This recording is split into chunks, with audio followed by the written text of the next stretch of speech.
Week 20 and I'm working on the windows downstairs. My electrician comes and I finally get some light and I'm cashing in on some more child labour. I have now taped up so many of these windows I have become an expert, and Taser tape is by far and away the best brand to use. I've decided to paint all the windows and Paint and Paper Libraries clean white, but I'm going in first with a wood primer because I stripped these windows right back to the bare wood. I'm also using a primer on the MDF wood shelves. Esme here with the Bullseye 123, which we had tinted the same colour as the final coat that's going to be on those shelves. Es decided that painting was quite a glamorous job and started with all the enthusiasm of a young child who hasn't done much painting.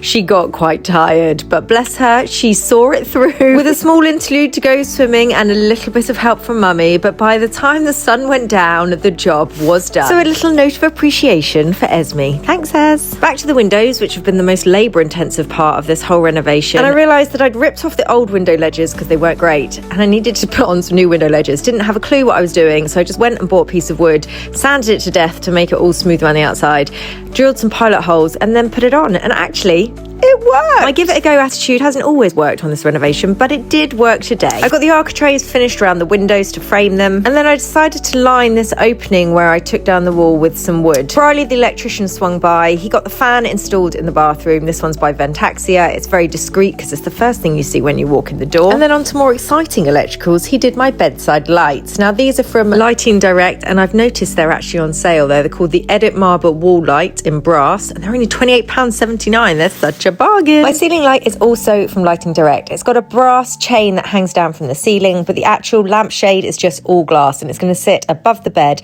quite low, acting as a bit of a centerpiece. So finally, I've got lights in the master bedroom, and I really feel like I'm edging towards a finished room.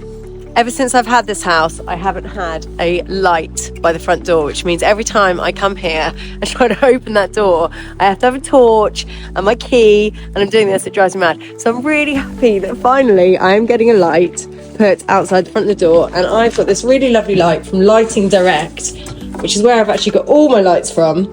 It's very smart. I'm delighted with it. It's going to look gorgeous, and it's going to make the front of this house look really classy.